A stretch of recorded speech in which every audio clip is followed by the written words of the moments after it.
साफेद को बात बुलाते हैं तो लोग दौड़े चले आते हैं। इस बार 30 लोग आए, 7 से 77 साल की उम्र के। कुबात अपनी पहल की कामयाबी से खुश हैं। लोगों ने ज्यादातर खुद को व्यवस्थित कर लिया है। यहाँ ना कोई संस्थान या नागरिक एक्शन ग्रुप या कंपनियां शामिल हैं, बल्कि सिर्फ नागरिक हैं, हर उम्र और हर नस्ल के, सर्ब, क्रोएट, बोस्नियाई और दूसरे बहुत से लोग। इस बार बोस्ना नदी के तट पर काम चल रहा है, वो नदी जिसने इस देश को नाम दिया है। ये प्राकृतिक स्वर्ग है। पहली नजर में तो यही दिखता है, लेकिन जरा करीब जाकर देखें तो दूसरे किनारे पर पुराने टायर पड़े दिखते हैं। प्रकृति तो जल्दी से कमोबेश सब कुछ ढांप लेती है, लेकिन मलबा और कचरा नीचे कहीं लंबे समय तक बना रहता है। ये वहां जितनी देर बना रहेगा, इसे बाद में साफ करना उतना मुश्किल होगा। बोस्निया के गांवों में कचरा बड़ी समस्या बन गया है और लोग भी तंग हो गए हैं। हमारी नदियाँ वाकई गंदी हैं। फैक्ट्रियाँ अपनी सारी गंदगी उनमें गिरा देती हैं। लोग भी, वे अपने कचरे को सीधे नदियों में डाल आते हैं। यहाँ तमाम राष्ट्रीयताओं के लोग आए हुए हैं, हर देश से लोग सजग हो रहे हैं। साफिद कुबात सालों से कचरे से लड़ते रहे हैं। कचरा सब जगह है। वो कहते हैं कि अधिकारी पर्याप्त कदम नहीं उठाते। बोस्निया और हर्जेगोविना में इतना सारा कचरा होने की एक वजह है कि हमारे पास सब जगह वेस्ट डिस्पोजल सेवाएं नहीं हैं, खासकर देहातों में। दूसरी वजह है कि गैर कानूनी डंपरों पर अधिकारी कोई पेनल्टी नहीं लगाते। उनके पास या तो कोई साधन नहीं है या जरूरी सूचना की कमी है।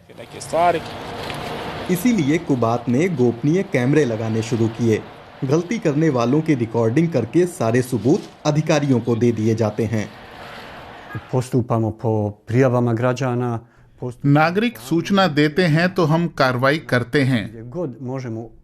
कचरे को गैर कानूनी ढंग से फेंकने वाले व्यक्ति को जब कभी हम पकड़ लेते हैं तो हम उसे अधिकतम दंड देने की कोशिश करते हैं।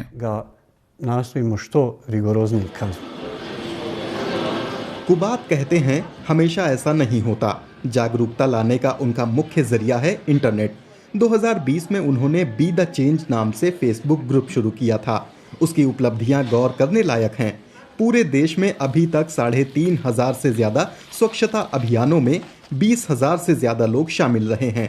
अलग अलग जातीय समूहों वाले बोस्निया में लोग हर कहीं खुद को संगठित कर रहे हैं, क्योंकि वे मानते हैं कि अधिकारी अपनी जिम्मेदारी पूरी नहीं कर रहे हैं। एक बार प्रकृति और पर्यावरण फिर से सुंदर हो जाएं, तो लोग यहाँ आराम करने आ सकते हैं। अगर पश्चिमी यूरोप ऐसा कर सकता है, तो बोस्निया क्यों नहीं?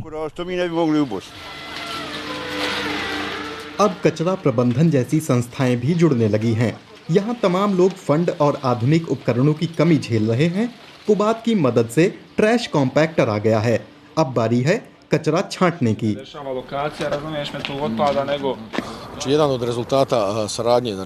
फेसबुक ग्रुप के साथ हमारे सहयोग का एक नतीजा ये है कि हमने 2 अलग अलग कूड़ेदान बनाए हैं, जिससे कि कचरा अलग किया जा सके। ये एक शुरुआत है। याद रहे, आमतौर पर पूरे देश में नागरिकों के बीच पर्यावरण जागरूकता बहुत ही कम है। और उन्हें मिसाल के लिए दूर देखने की जरूरत नहीं। पास में ही एक पार्किंग की जगह है, जहां कबाड़ी बाजार का कचरा बिखरा रहता है। हर हफ्ते उसकी सफाई होती है, लेकिन वो फिर से वैसा हो जाता है। देखिए, हमें पर्यावरण के प्रति जागरूकता पैदा करने के लिए और काम करना पड़ेगा। हम चाहते हैं कि लोग इकोलॉजी को समझें और इस समस्या को मानवीय ढंग से समझें। खासकर ये भी जानें कि पर्यावरण की देखरेख के मायने क्या हैं। बोस्ना के किनारे उन्हें सफलता मिल रही है। युवा अपनी पूरी ऊर्जा झोंक रहे हैं। कचरे का एक एक टुकड़ा एक छोटी सी जीत है। उस कचरे का ढेर खड़ा कर देने में उन्हें ज्यादा समय नहीं लगता। आगे का काम अधिकारियों का है, जो उसे उठवा लेते हैं। नदी के तट से चंद मीटर दूर का ढेर ये है। मुझे अच्छा लगता है ये करना क्योंकि मैं प्रकृति को साफ देखना चाहती हूँ। घर से निकलकर मुझे लगता है सब कुछ सुंदर होना चाहिए, हरा भरा और कूड़े से मुक्त।